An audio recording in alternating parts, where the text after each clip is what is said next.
আসসালামু আলাইকুম। Welcome to my channel শিক্ষা একাডেমি।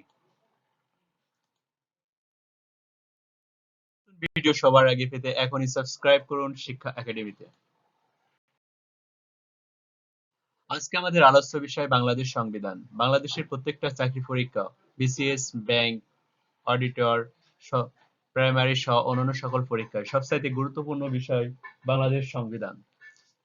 সো যারা নতুন আছি তারা এটা জানতে পারলাম এবং যারা পুরনো তারা তো সবাই জানি। সুতরাং এই অংশটা আমরা খুবই ভালোভাবে জেনে নিব। দেখা যাক কি আছে। গণপ্রজাতন্ত্রী বাংলাদেশ সংবিধান স্বাধীন ও সার্বভৌম বাংলাদেশ রাষ্ট্রের সর্বোচ্চ আইন। সংবিধান হচ্ছে রাষ্ট্রের দর্পণ।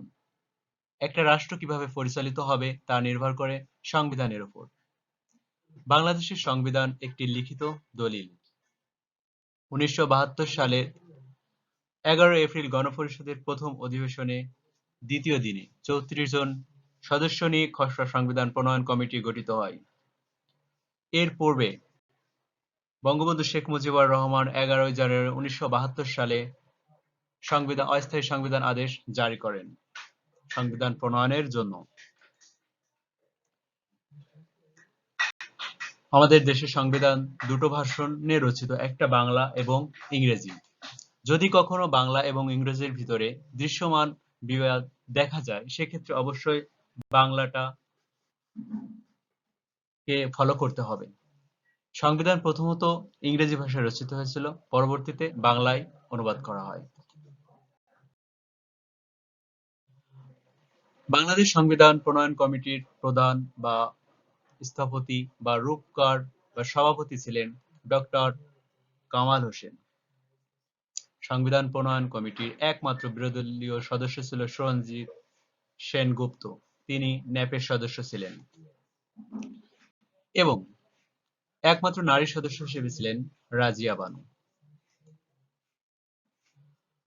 1972 সালের 12 অক্টোবর ডক্টর কামাল হোসেন গণপরিষদে সংবিধানের খসড়া উত্থাপন করেন।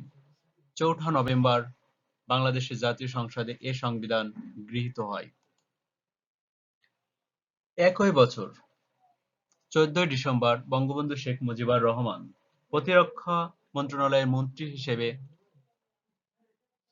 সংবিধানে স্বাক্ষর করেন বাংলা এবং ইংরেজি উভয় ভাষণে, এবং অন্যান্য সদস্য সর্বমোট 399 জন সদস্য মূল সংবিধানে স্বাক্ষর করে।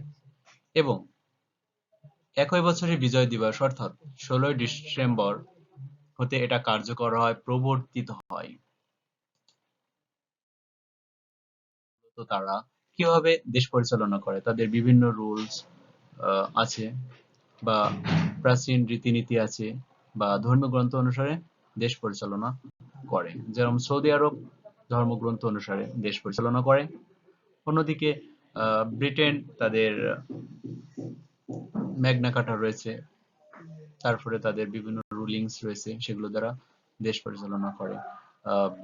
কানাডা বা নিউজিল্যান্ডেরও লিখিত সংবিধান নেই, কিন্তু তাদের বিভিন্ন নিয়ম নীতি রয়েছে, সে পরিচালিত হয়।